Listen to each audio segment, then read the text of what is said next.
আসসালামু আলাইকুম রহমতুল্লাহ।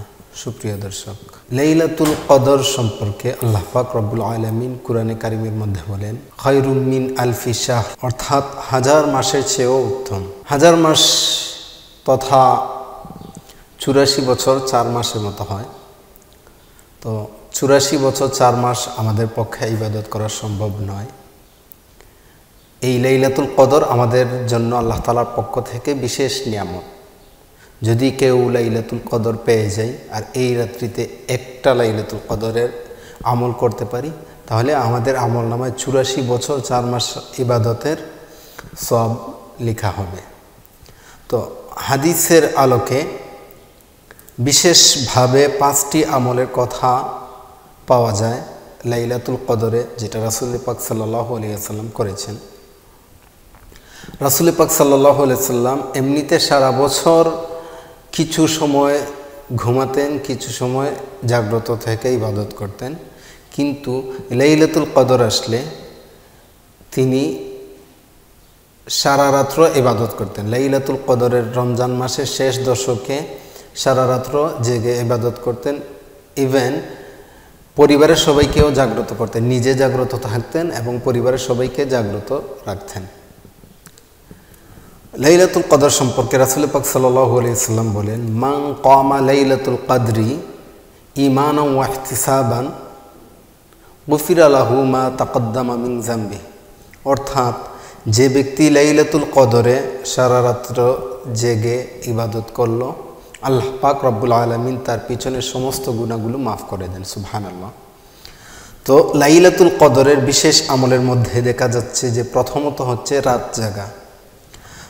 জাগা তথা রাত্রি জাগরণ করে নামাজ আদায় করা। রাসূল পাক সাল্লাল্লাহু আলাইহি ওয়াসাল্লাম বিশেষ করে নামাজ আদায় করতেন সারা রাত্র। তো আমরা নামাজ আদায় করতে পারি। এই নামাজ আদায়ের মধ্যে আমাদের প্রথম টেকনিক, আমাদের কৌশলটা হচ্ছে, আমাদের যাদের পূর্বে অনেক নামাজ, ফরজ নামাজ কাজা হয়ে গিয়েছে, ফজর, জোহর, আসর, মাগরিব, ইশা, 5 ওয়াক্ত নামাজের 17 রাকাত ফজরের 17 রাকাত ফরজ নামাজ আছে। তো আমাদের যাদের ফরজ নামাজ কাজা আছে, বিগত বছরে আমাদের ফরজ নামাজ কাজা আছে, আমরা যদি লাইলাতুল কদরে প্রত্যেক লাইলাতুল কদরের রাতে, যেমন 21, 23, 25, 27, 29 রমজান মাসের শেষ দশকের এই রাত্রি যাপন করার পরে সর্বপ্রথম যদি আমাদের কাজা নামাজগুলো আদায় করে নিই, তাহলে দেখা যাচ্ছে যে আমাদের জীবনের যত কাজা নামাজ অনাদায় ছিল সেইগুলো আদায় হয়ে যাবে।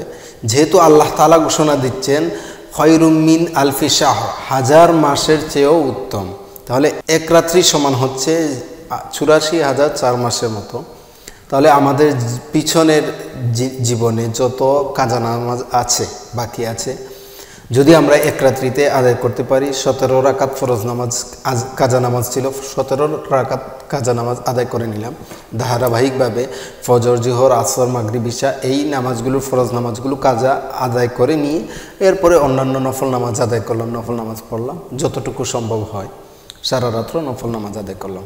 তাহলে দেখা যাচ্ছে যে আমাদের জীবনে বিগত বছরে যত অনাদায়কৃত কাজা নামাজ ছিল, ফরজ নামাজগুলো কাজা হয়েছিল, এইগুলো আমরা যদি আদায় করি, লাইলাতুল কদরে যদি আদায় করতে পারি, তাহলে আমাদের পিছনের অনাদায়কৃত কাজা নামাজগুলো আদায় হওয়ার সম্ভাবনাটা পেয়ে যাই আমরা। দ্বিতীয়ত, রাসূল পাক সাল্লাল্লাহু আলাইহি ওয়াসাল্লাম আয়েশা রাদিয়াল্লাহু আনহাকে শিক্ষা দিয়েছেন যে, আয়েশা রাদিয়াল্লাহু আনহা, আম্মাজান আয়েশা রাদিয়াল্লাহু আনহা জিজ্ঞেস করেছিলেন রাসূল সাল্লাল্লাহু আলাইহি ওয়াসাল্লামকে যে এই রাত্রিতে বিশেষ কোনো দোয়া আছে কিনা। রাসূল সাল্লাল্লাহু আলাইহি ওয়াসাল্লাম বলেছেন যে একটি দোয়া আছে, আল্লাহুম্মা তুহিব্বুল আফওয়া ফা'ফু আন্নি ইয়া কারীম, আল্লাহুম্মা তুহিব্বুল আফওয়া ফা'ফু আন্নি ইয়া কারীম। এই দোয়াটা রাসূল সাল্লাল্লাহু আলাইহি ওয়াসাল্লাম শিক্ষা দিয়েছেন। আমরা এই দোয়াটা বেশি বেশি করে চাইতে পারি লাইলাতুল কদরে।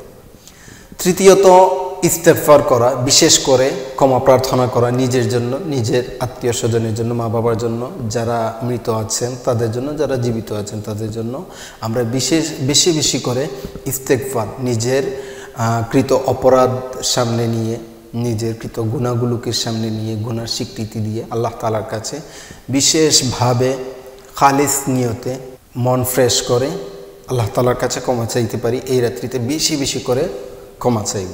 এরপরে চতুর্থতম যেটা আছে, আমরা এই রাত্রিতে বেশি বেশি করে দান সদকা করতে পারি। আমাদের লাইলাতুল কদর সংক্রান্ত যে রাতগুলো আছে, রমজান মাসের শেষ দশকে, যে বিশেষ করে শেষ দশকের 10 দিনেই আমরা দান করতে পারি। যদি সম্ভব না হয়, লাইলাতুল কদর সংক্রান্ত যে দিনগুলো আছে, বেজুর রাত্রি যেগুলো আছে, ওই রাত্রিগুলিতে, ওই দিনগুলিতে আমরা বেশি বেশি করে দান সদকা করতে পারি। সর্বশেষ যে 5 নম্বর যে বিশেষ আমলটা দেখা যাচ্ছে, এই আমলটা হচ্ছে আল্লাহ তাআলার কাছে বেশি বেশি করে দোয়া চাইব। নিজের প্রয়োজনীয় অপ্রয়োজনীয় নিজের জীবনের যত চাহিদা আছে, নিজের জন্য মঙ্গলজনক যত কিছু চাওয়ার আছে, সব কিছু এই রাত্রিতে চেয়ে নিব আল্লাহ তাআলার কাছে।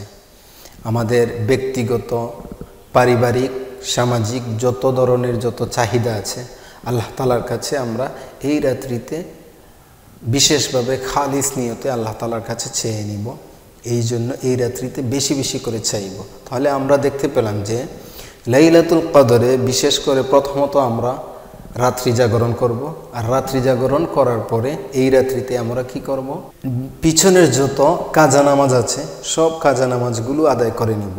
একবার করে যদি কাজা নামাজ আদায় করে নিই, তাহলে আমরা 17 রাকাত নামাজ আসে, এই 17 রাকাত কাজা নামাজগুলো আদায় করে নিব।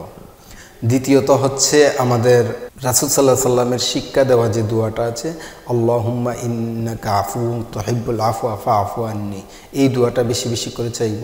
তৃতীয়ত আমরা এই রাত্রিতে আল্লাহ তাআলার কাছে দিল ফ্রেশ করে খালিস নিয়তে তওবা ইস্তিগফার করে ক্ষমা প্রার্থনা করব।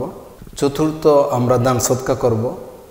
পঞ্চম আমরা কুরআন তিলাওয়াত করব। যেহেতু এটা কুরআন নাজিলের মাস, কুরআন তেলাওয়াত এই মাসেই কুরআন অবতীর্ণ হয়েছে, এই জন্য আমরা বেশি বেশি করে এই লাইলাতুল কদর সংক্রান্ত রাত্রিগুলোতে আমরা কুরআন তেলাওয়াত করব, বেশি বেশি করে কুরআন তেলাওয়াত করব। তো আল্লাহ তাআলা আমাদেরকে এই সমস্ত আমলগুলো করার, আরও যারা বেশি বেশি আমল বাড়াতে পারেন, অন্যান্য আমল যারা করতে পারেন, এই রাত্রিতে করবেন। এই 5টি আমল বিশেষ করে আমরা করার চেষ্টা করব। আল্লাহ তাআলা আমাদেরকে তৌফিক দান করুন। ওয়া মা তৌফিকি ইল্লা বিল্লাহ। আসসালামু আলাইকুম ওয়া রাহমাতুল্লাহ।